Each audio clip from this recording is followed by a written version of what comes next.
Terence Moix intentaba refugiarse de la soledad en una sala de cine. Allí encontró a Sara Montiel cantando el último cuplé. Hoy en Última Fila hablamos de él y de ella. Y cómo no, también hablamos del otro él de la semana, Nanni Moretti.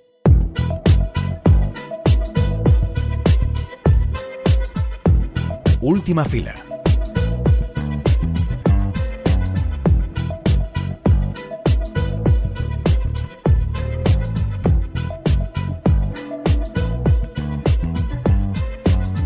En algunas de esas películas que pasan desapercibidas los sábados por la tarde en cine de barrio y que fueron auténticos éxitos de taquilla durante los años del franquismo en España, el investigador Santiago Lomas Martínez encuentra fogonazos que dejaron creadores queer, especialmente directores homosexuales, y que fueron algunos de los cuestionamientos más claros al sistema amoroso promovido por la dictadura que se pudieron dar en la cultura de masas de aquella época.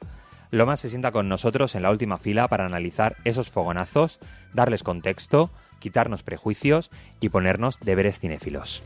También nos preguntamos si acaso hay cuentas de Instagram o de TikTok que coquetean con el cine experimental. ¿Qué narrativas y qué dinámicas pueden servir como punto de encuentro? Y sobre todo, ¿qué potencial audiovisual puede tener un vídeo de una persona lanzando una piedra a varios metros de altura? Esto es Última Fila y aquí estamos Clara Gorría, Álvaro Devis y por supuesto tú. ¡Empezamos! Azione! Poi faccio un film una volta ogni 5 anni. J'ai tout fait pour produire ce film. C'est le projet le plus important de ma vie. No, deve essere sempre lo stesso, se no poi va tutto male. Tua madre produce il film di un altro regista. Non va bene così, è tutto diverso. Emma ti ha detto almeno come si chiama il suo ragazzo? Non aspettiamo suo figlio? No, figlio. Ehi amici, ma dove siete finiti?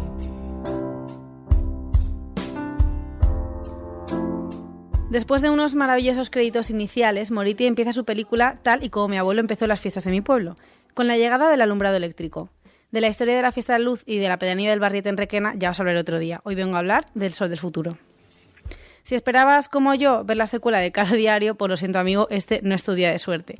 El Sol del Futuro habla sobre un rodaje de una película ambientada en Italia del año 56, donde una parte del Partido Comunista Italiano se debate entre apoyar a la Unión Soviética después de la brutal represión de la Revolución Húngara o solidarizarse con el circo que hay en su pueblo, que viene precisamente de Hungría.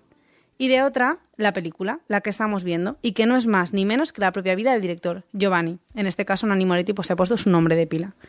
Él es un neurótico pero entrañable director de cine que no soporta los zapatos que no se cierran por detrás y al que le encanta comer helado mientras ve Lola de Max Ophuls. Quizá os suena un poco. Pues sí, es que como digo, Giovanni es el nombre de pila de Nanni Moretti, o sea que 100% en Nanni Moretti otra vez. En ese sentido, seguimos en la misma, no cambiamos. Una vez más, interpreta a sí mismo. Quizá a algunas personas esto les pueda parecer ya el colmo de la autoterapia, porque bueno, la depresión ha pasado por toda la vida de Nanni Moretti y eso se ve también en sus películas. Y que encima como espectador tengas que pagar tus buenas pesetillas para ir al cine a ver esta película, pues bueno, yo os respeto. O sea, no os entiendo, pero os respeto. Y si estáis en el lado correcto de la historia, es decir, si os gusta Nanni Moretti, lo que vais a encontrar es una película ingeniosa, que sí conecta directamente con el Nanni de Caro Diario. Situaciones inverosímiles y muy bellas a la vez. Reflexiones divertidas, pero enfundadas sobre, por ejemplo, la violencia en el cine. ¿Es necesaria? ¿Es moral romantizar la violencia? ¿Es lícito utilizar la violencia como entretenimiento? Preguntas que claramente se hace este director, pero nadie del equipo creativo de Un cuerpo en llamas de Netflix se ha hecho jamás. Y es que hablando de Netflix, el director no se corta un pelo en criticar a este sistema o esta corriente o esta cultura. Bueno, la verdad es que ahora mismo no sé muy bien cómo definir las pelis de Netflix. Habla sobre que guionistas, productores y directores se despertarán dentro de 30 años diciendo ¿pero qué hemos hecho? Mientras los directivos de la plataforma no paraban de decir es que nosotros operamos en 190 países, es que operamos en 190 países. Esta película también es una carta de amor en dos partes. La primera parte está dirigida a los procesos y a los oficios, como ya hizo Truffaut en La noche americana. A mí me pirra ver a productoras en acción, vestuaristas, maquilladores y encima Nanni Moretti los pone a bailar en una escena, creo que de las mejores de la película, en la que os recomiendo que cuando la veáis busquéis a sonidista. O sea, el sonidista, sinceramente, el mejor bailarín de toda la peli. Y la segunda parte de esta carta de amor es a la propia creación. Él rinde homenajes muy claros, o sea, no hay que ser un cinéfilo empedernido para entenderlos porque directamente los dice, a sus referentes como pueden ser Ophuls o Kieslowski. pero también podemos ver cómo escribe y reescribe su película en función de los aprendizajes de su propia vida. A ver qué autor se atreve a dirigir su propia retrospectiva, esto es bastante fuerte. A ver a qué autor se le ocurre convocar a los personajes o actores que han aparecido a lo largo de sus 50 años de carrera y ponerse a hacer un pasacalle maravilloso por las calles de Roma. Y bueno, pues si todo esto no os ha convencido, solo os digo dos cosas más. Una, sale Macio Malric en patinete y salen muchísimas canciones italianas preciosas.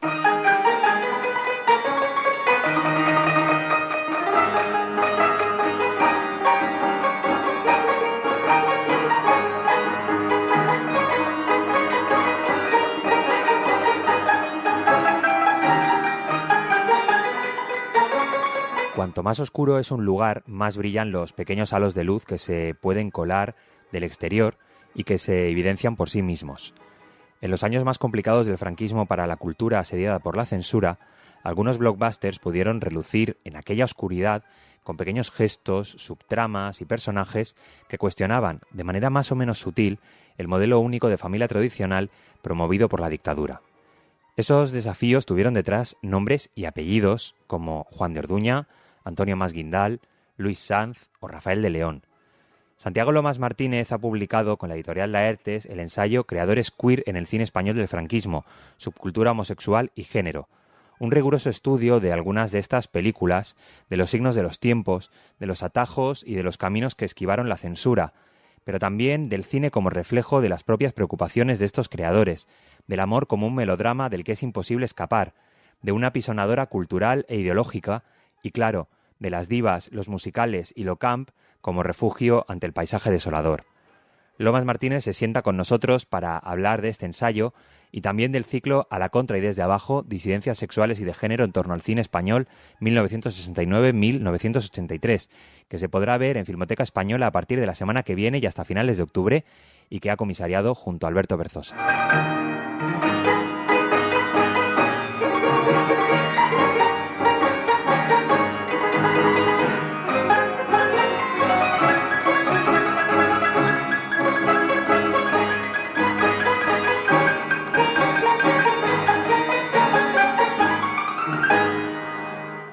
Antes de hablar del contenido, quería poner en contexto tu estudio.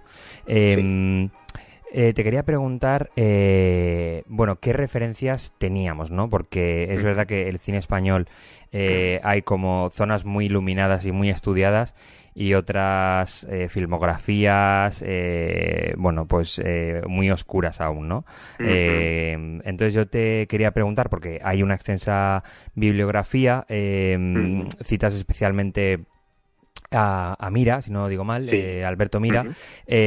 Cuéntame, en qué contexto nace este estudio que tú abordas aquí.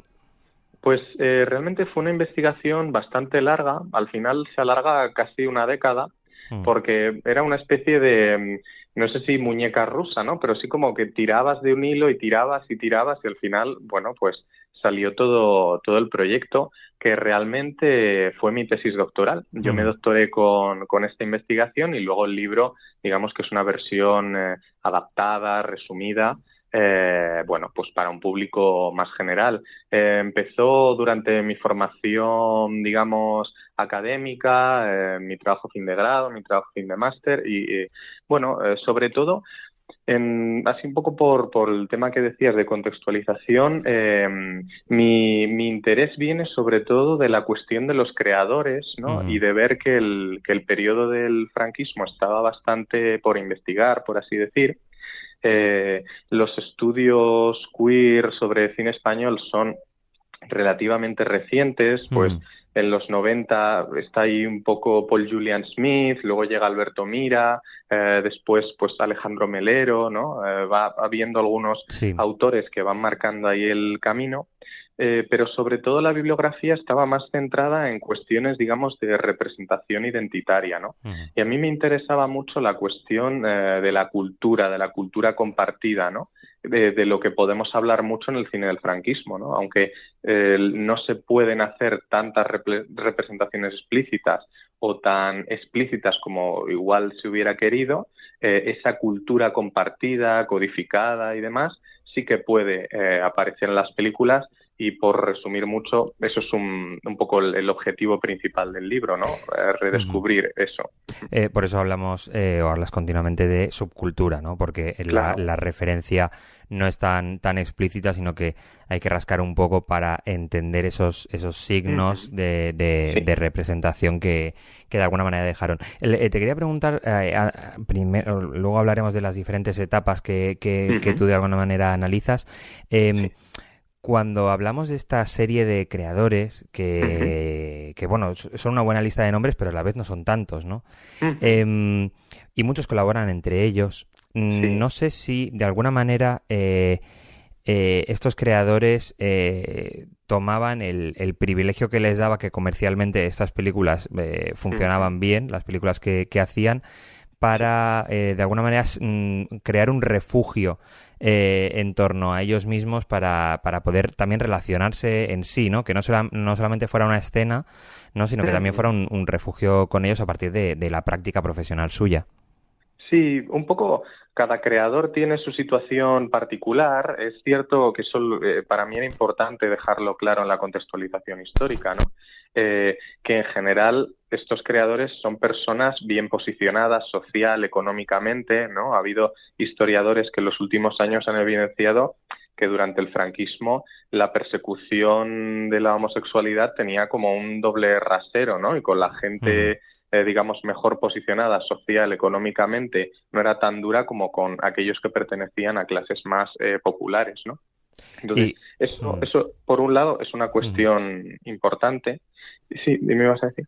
No, y que además estamos hablando de creadores evidentemente hombres, porque todas las o sea, la única identidad LGTB que de alguna manera podía respirar un poco en la superficie era precisamente la homosexual por la posición de privilegio del hombre, también dentro de una posición muy, que es la de director o la de creador de cine, muy masculinizada, ¿no? Sí, claro, tradicionalmente, bueno, lo sabemos y todavía colea un poco. Es verdad que los roles creativos, digamos, con mayor poder, pues tradicionalmente en el cine los han desarrollado hombres, y en el caso del cine del franquismo todavía más, ¿no? Hay alguna excepción, por supuesto, Ana Mariscal, que es directora, productora, pero es verdad que la inmensa mayoría son hombres, ¿no? Entonces, esto posibilita también pues que dentro de todos esos hombres que tienen posiciones, digamos, de poder creativo en el cine del franquismo, pues hay algunos también que son pues estos creadores queer, ¿no? Vamos a hablar de a lo mejor los 3 grandes capítulos que además contextualizan más o menos 3 etapas dentro de la propia relación del franquismo, ¿no? Del pensamiento con esta representación. Empezamos con el melodrama, que son las primeras películas que a lo mejor sean las más difíciles de descodificar, ¿no? Y aquí planteas una cosa que me parece muy interesante, que es la manera en la que se han leído canónicamente estas películas, muchas veces como películas que apoyan el aparato de pensamiento franquista, pero encuentras estos pequeños signos que de alguna manera lo pueden cuestionar todo lo que se podría cuestionar en esa primera época tan complicada, ¿no? Sí, sobre todo, al final, toda película, digamos, tiene múltiples dimensiones culturales, ¿no? Puede que en términos de nacionalismo sea muy conservadora, pero en términos de género no sea tan conservadora y haya mayores elementos de disidencia, ¿no? En términos de sexualidad. Eso es una cuestión importante. Y sobre todo es un poco, pues, cómo se concilia eso. Claro, habría que ir un poco casi caso por caso y película a película, pero sobre todo es muy, representativo, no sé, pero sí muy conocido el caso, ¿no? De Juan de Orduña, que debido a su éxito comercial, pues Cifesa, que es la gran productora de los años 40, le va encomendando, digamos, tareas de mayor responsabilidad, pero también gracias a ese éxito en taquilla tiene, digamos, mayor libertad creativa y puede llevar sus proyectos hacia sus intereses, ¿no? Muy focalizados pues en estas coordenadas del melodrama, el deseo femenino, y entonces es curioso, ¿no? Incluso cómo se hace un poco, no sé si la vista gorda, pero sí hay cierta flexibilidad, incluso aunque entre compañeros de profesión se pudieran mofar de Orduña o, bueno, tener ahí segundas cosas, pero como funcionaba bien, pues, bueno, le dejaban ahí un mayor margen, ¿no? No pudo ser más ofendida la reina católica de España. Mi sangre es tan noble como la tuya. ¡Calla! Tu delito es tan grave que todas las formas de castigo me parecen pequeñas. ¡Qué felices son los hombres que cuando rival pelean cuerpo a cuerpo y mueren o matan! Así quería yo vengarme. Y yo de ti. ¡Por favor, caballero! ¡Ahí soy! ¡Ahora la reina! ¡Sujetadla, caballero! ¡Quería matarme! ¡Está loca esa mujer! ¡Cortado, señora! Claro, además el melodrama en la crítica siempre ha estado muy denostado, ¿no? Por el hecho de que sea un subgénero cursi, ¿no? Le tachan de esto, pero realmente en aquella época, antes de que llegara el cine de autor y las nuevas olas, podemos decir que ese melodrama de mujeres era el gran enfrentamiento al aparato ideológico en su globalidad, ¿no? Por decirlo de alguna manera, porque como tú dices, luego tiene todo muchas capas, ¿no? Pero es uno de los grandes desafíos, ¿no? Contra el aparato ideológico que proponía el franquismo. Sí, ahí sobre todo son fundamentales las aportaciones teóricas de autoras feministas durante los 70, 80, ¿no? Pues Laura Mulvey y otras que vienen después, evidenciando que ese género tan denostado, claro, si lo leemos desde una perspectiva de género, igual puede ser uno de los más interesantes, porque pone de relieve el sufrimiento femenino, la imposibilidad de satisfacer el deseo, las presiones patriarcales, aunque luego al final la clausura del relato, el desenlace, pueda ser conservador, pero entre medias se están enunciando pues tensiones, contradicciones. Eso ha sido también muy fructífero para otras investigadoras como Anabel Martín, que han investigado el cine del franquismo, y yo me apoyo mucho en ellas para señalar esto, ¿no? Aunque luego el desenlace pues sea conservador y la transgresora acabe mal o no sé, o digamos se contenga la transgresión, pero entre medias es el centro de la narrativa ha sido ese deseo frustrado por hombres, ¿no? Las imposibilidades por distintas imposibilidades sociales, vamos a decir, ¿no? Pues interclasistas, yo qué sé, cualquiera, ¿no? Y ahí es por donde se encuentra esa vía de expresión para creadores como Orduña o Rafael de León, ¿no? En la copla. Claro. Hay tantos ejemplos de canciones. Pasaríamos al cine musical, pero también a la cultura de las divas, que son un pilar fundamental para esa subcultura homosexual, ¿no? Y ahí estamos hablando sobre todo de, obviamente, de Sara Montiel.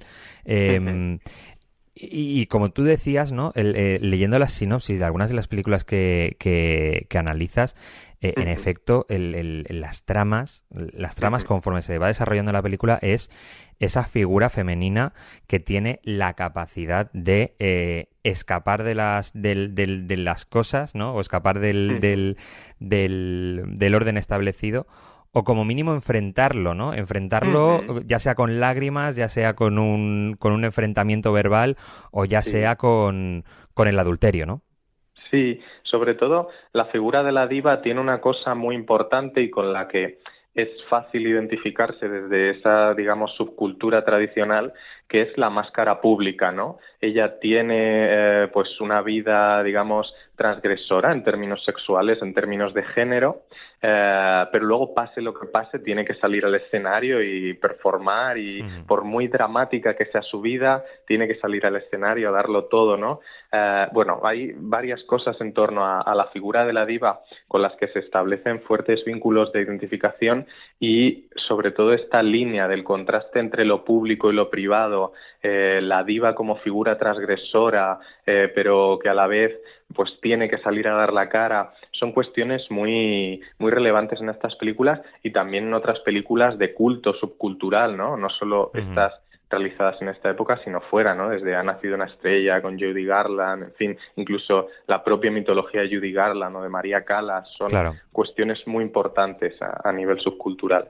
Y no dejamos a las divas, pero de alguna manera adquieren una nueva capa, una nueva dimensión cuando yo diría que casi eso, al aparato de representación franquista pues se le escapa el cine por las manos y de alguna manera entramos en esos relatos más camp en el que pues ya se nota esa libertad a la hora de hablar de cierta hipersexualización en las canciones que cantan las divas, que hablan de un arma seductora que de alguna manera es escapa del control de los hombres, ¿no? Y que incluso se permiten pelear entre ellas y de alguna manera desplazar la importancia del personaje masculino a un lugar secundario de las tramas de estas películas de las que hablas, ¿no? Sí, sobre todo, no es que no hubiera nada en los 40 y 50, pero es verdad que durante los 60 y 70 se ven cosas, digamos, mucho más amaneradas, con más pluma, por así decir, en estas películas de divas, ¿no? Lo vemos, yo pongo ahí un poco de fecha aproximada, como claro momento ya de inflexión en el año 62. Ya vemos La Reina de Chantecler o El Balcón de la Luna, y ya hay toda una serie de cosas, sobre todo en eso, en términos de sexualidad, de transgresiones de género, como muy irónico, muy frívolo, muy autoconsciente, y que han hecho precisamente de algunas de esas películas de culto entre la comunidad, digamos, la subcultura homosexual tradicional, aun cuando no se supiera nada o no se supiera mucho sobre los creadores, ¿no? Pero, por ejemplo, en Casa Flora, cuando Lola Flores canta "A mí me gustan los hombres", la letra es, digamos, toda una declaración de intenciones, ¿no? Claro. Y, de hecho, se ve muy bien esa evolución histórica. Vemos en los 40 pues al Rafael de León más trágico componiendo esas canciones, pero en los 70 pues está eso, "A mí me gustan los hombres", o Un clavel de Rocío Jurado, en fin, que ya se mueven otras coordenadas, y eso he tratado también de que se reflejara en el libro, esa evolución histórica. Entiendo que tiene mucho que ver también la propia gestión de la censura, ¿no? Porque en las dos primeras partes hablas de proyectos que no se pudieron terminar, a las que se les pusieron muchos peros, y en este momento de l'OCAM, de los últimos años del franquismo, parece que la mano estaba algo más levantada o que había, o que se estaba enfocando de otra manera, ¿no? Ese discurso oficial. Sí, hay, digamos, una censura y una autocensura, ¿no? Pues los creadores en general de cine durante el franquismo pues van tanteando qué es lo que pueden hacer si quieren que las películas se estrenen, y obviamente, claro, según se va relajando la censura en términos sexuales y de ciertas transgresiones, pues lo van aprovechando, ¿no? Es cierto, y por eso me parece importante poner proyectos que no se llegaron a realizar, que hay momentos en los que intentan transgredir más fuerte, en los 40, en los 50, pero no pueden. Entonces, esos proyectos son interesantes porque también nos hablan de esos posicionamientos subculturales, ¿no? Pues cuando analizo este proyecto del Mañana no existe, Antonio Masguindal está intentando hacer una peli en el año 49 sobre un chapero, en plan, que es algo muy atrevido. Y luego, no pueden, pero más adelante ya van jugando con eso. Y, por ejemplo, pues ahí está el final de Mi hijo no es lo que parece, ¿no? Si la censura establece que toda representación de la homosexualidad debe ser castigada o, digamos, contenida, al final la película acaba y no se sabe si el hijo era lo que parecía o no. Juegan con esa ambigüedad para, explorar las posibilidades de expresión.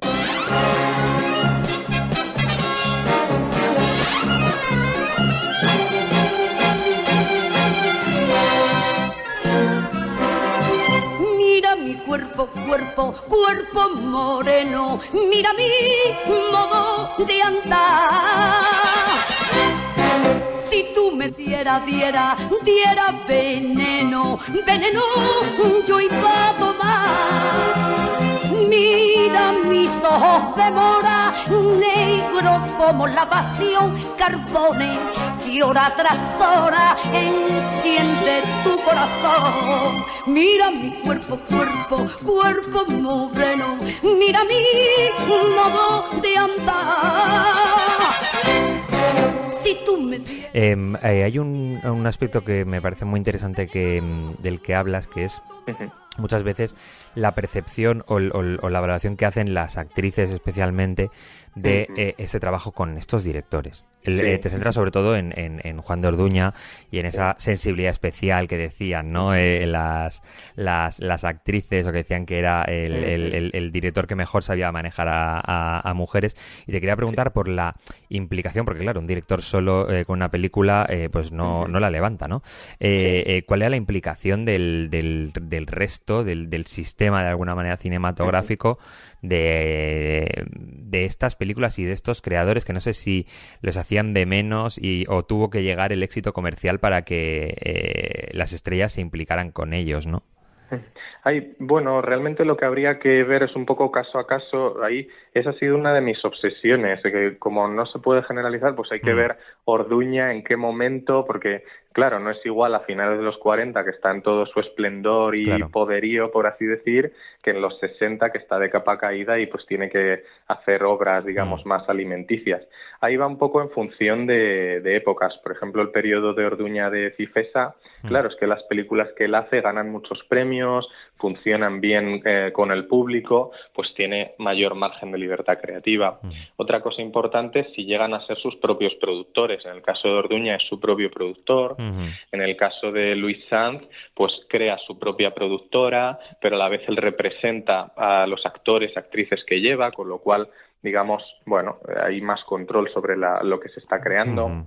Y bueno, es eso, un poco caso a caso se va viendo. También hay pues otras figuras que simplemente no pudieron hacer más cine o con mayor fuerza, digamos, autoral, es decir, con mayor libertad, pues porque no tenían acceso a esos medios de producción con tanta capacidad, ¿no? Hay muchos factores.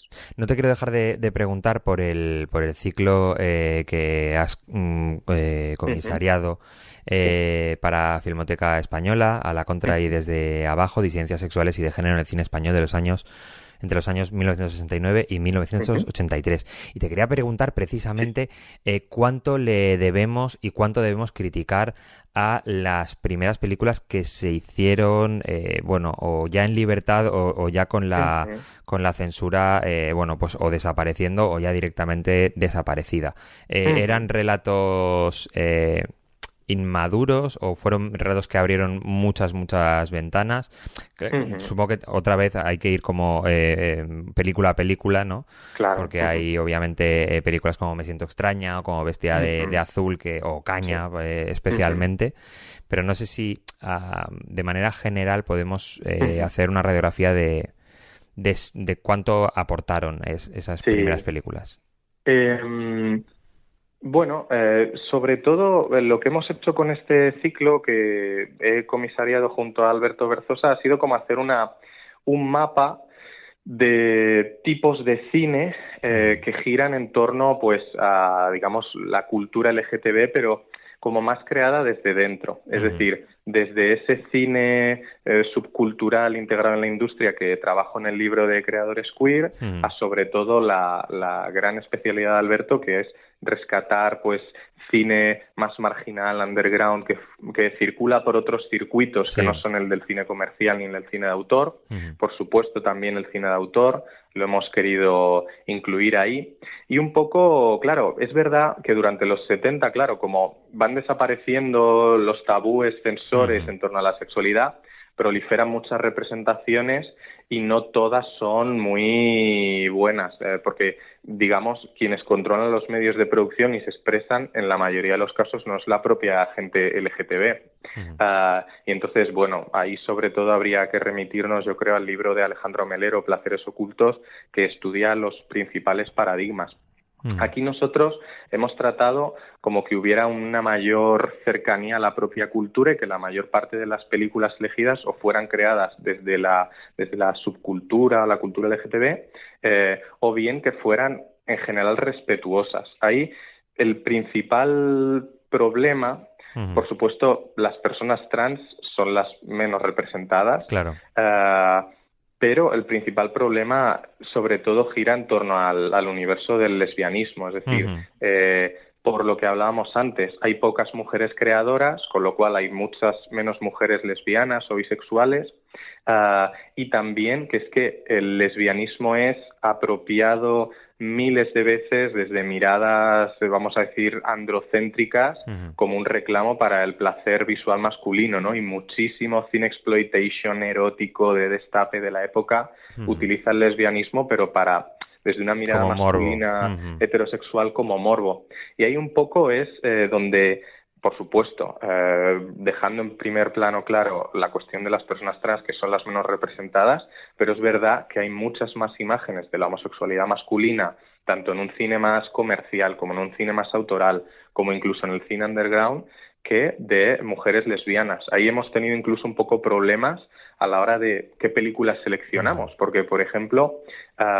una que queríamos poner, pensando, ¿hay alguna película donde hay una mujer creadora? Claro, pensábamos, por ejemplo, en Carne apaleada, de Javier Aguirre, que se basa en el libro de Inés Palou, que tiene una historia personal, es autobiográfico su libro del mismo nombre, muy dura. Y claro, la película es interesante porque tiene, digamos, las vivencias de esta mujer, pero desde un punto de vista formal y narrativo tiende mucho a la exploitation, ¿no? Entonces, claro, eso nos generaba un poco de problemas en ocasiones. Pues Santiago Lomas Martínez, ya digo que me ha dejado una lista de filmografía este libro, y además hay muchas películas que tenemos que decir que están en RTV Play, o sea que lo tenéis a tocar de los dedos, y si podéis estar, obviamente, podéis ir a la Filmoteca Española. Este ciclo es realmente interesante. Muchísimas gracias por el análisis, y hasta otra. Un placer hablar contigo. Critics around the world have called it a remarkable film event, a breathtaking experience, a fusion of image and sound. Este es un vídeo para perras tirar.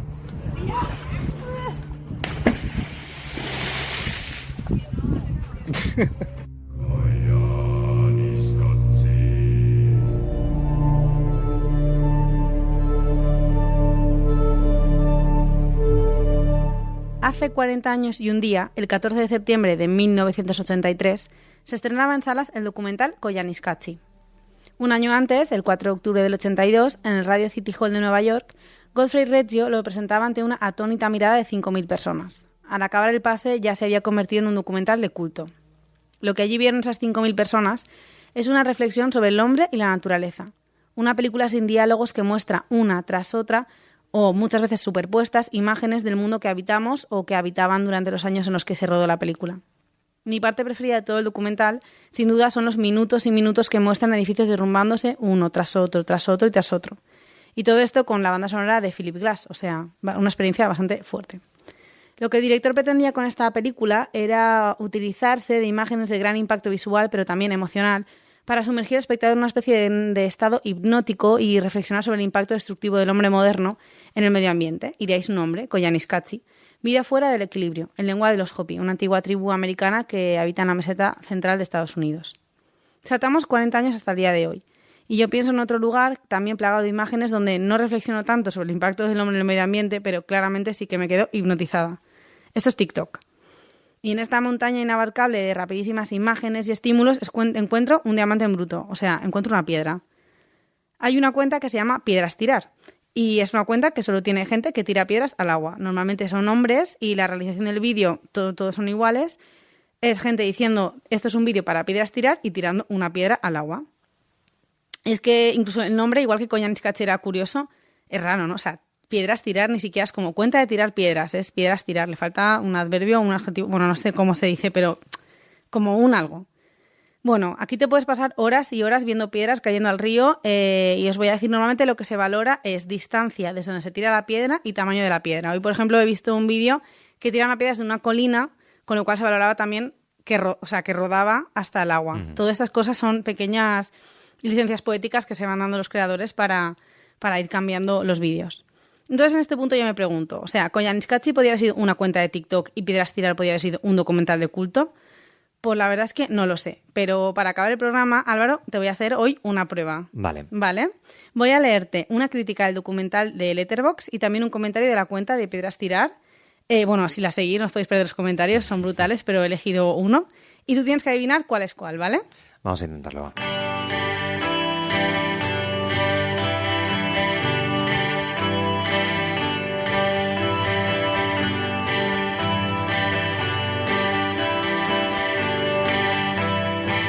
Venga, empiezo. O sea, te lo pongo fácil porque te voy a decir hasta los nombres de los campos de comentario, ¿vale? Vale. Voy. @Tony Martínez dice: el sonido resultante despierta un coro de resonancias con el oyente.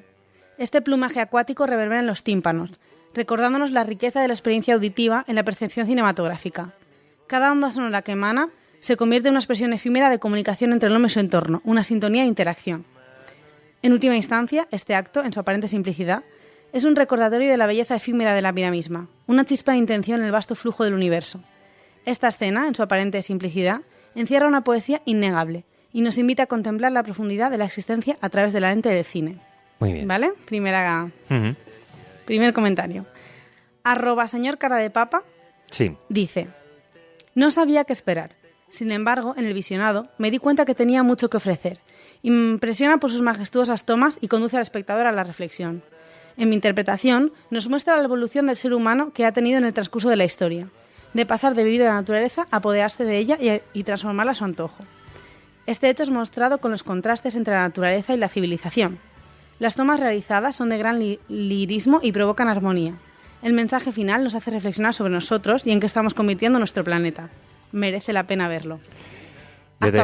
Te parto con cierta ventaja, porque un Álvaro prepuber, sus primeros pinitos en radio era en un programa de cine y de series, sobre todo, buscar comentarios y críticas de Film Affinity sobre qué opinaba la gente, más allá de lo que opinaran las personas que hacían el podcast, de esta serie, sobre todo comentarios destructivos. Entonces, yo esta narrativa del señor que hace críticas me lo conozco al pie de la letra. Entonces yo diría que el primero es de Piedras Tirar y el segundo es de la película experimental, ¿no? ¿Qué? Bueno, pues ahora acertado, se lleva esta piedra que he traído de un río como premio. Claro, es que no sabía yo que me enfrentaba a alguien tan versado. Es que los comentarios de Letterboxd es todo un tema. Es un género. Sin duda. Es un género por las licencias que hay de personas que en 3 palabras pueden hacerlo genial. Y luego el hombre de Letterboxd que paga ahí su pro Letterboxd Pro, para que todo el mundo sepamos su opinión claro, de estas películas, del Padrino y de Joker. Todo maravilloso. Pues nada, esto es lo que te he traído hoy. Yo os recomiendo, o sea, Koyan Sketch está muy bien, pero de verdad que la cuenta de Piedras Tirar es toda una experiencia, ¿eh? Bueno, podemos ver las dos cosas, en realidad. También. Las dos cosas.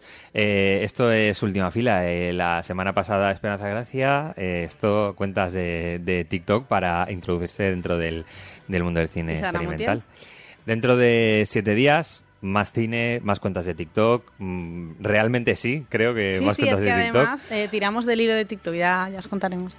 Adeu. Se duermen por las esquinas, dicen que está escrito en el guión, espían por rendijas a otros que huelen mejor, sufren en los aeropuertos, pero no quieren dejar de ir, se ofenden por las cosas que a nosotros nos aburren mortalmente.